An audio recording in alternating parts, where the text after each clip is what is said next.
স্থানীয় নির্বাচন আগে হতে দেওয়া যাবে না, ফারুকের হুঁশিয়ারি। জাতীয় নির্বাচনের আগে স্থানীয় সরকার নির্বাচন বাংলার বুকে হাত দেওয়া হবে না বলে হুঁশিয়ারি দিয়েছেন বিএনপির চেয়ারপারসনের উপদেষ্টা জয়নুল আবদিন ফারুক। তিনি বলেন, অনেকের টালবাহানা শুরু করেছেন, বিএনপিকে টপকিয়ে জাতীয় নির্বাচনের আগে স্থানীয় নির্বাচন হতে দেওয়া হবে না।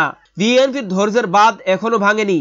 আপনি অন্তর্বর্তী সরকার এমন একটি নির্বাচন দেন যে নির্বাচন দেখে হাসিনাও যেন বলে এটাই বাংলাদেশ। সোমবার জাতীয় প্রেস ক্লাবের সামনে তৃণমূল নাগরিক আন্দোলনের উদ্যোগে স্থানীয় নির্বাচনের আগে জাতীয় নির্বাচনের দাবিতে এক নাগরিক সমাবেশে তিনি একথা বলেন। ফারুক বলেন, বিএনপি অতীতে জনগণের সঙ্গে কখনো বিশ্বাসঘাতকতা করেনি, ভবিষ্যতেও করবে না। তার প্রমাণ ৭১ সালের মুক্তিযুদ্ধে যখন স্বাধীনতার ঘোষণা করার জন্য কোনো মানুষ ছিল না, তখন তৎকালীন মেজর জিয়াউর রহমান স্বাধীনতার ঘোষণা করেছিলেন।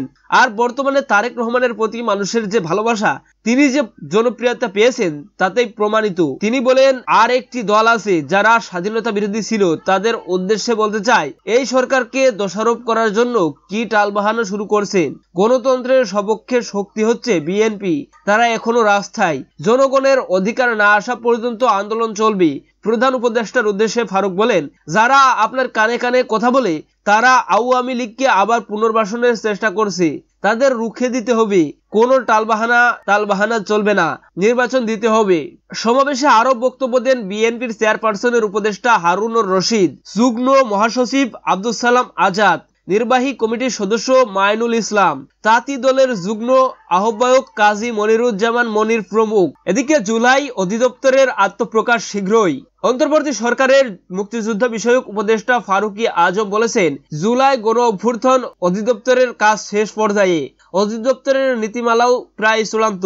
খুব শীঘ্রই অধিদপ্তরটি আনুষ্ঠানিকভাবে আত্মপ্রকাশ করবে। জুলাই অভ্যুত্থানের শহীদদের জুলাই শহীদ এবং আহতদের জুলাই যোদ্ধা হিসেবে স্বীকৃতি দিয়ে নাম ঘোষণা করা হবে। এদিকে ভুয়া মুক্তিযোদ্ধা খুঁজে বের করতে জেলা প্রশাসকের নির্দেশ দেওয়া হয়েছে। এছাড়া ত্রাণ কার্যক্রমের মালামাল এখন থেকে স্থানীয় পর্যায়ে সংরক্ষণ করা হবে।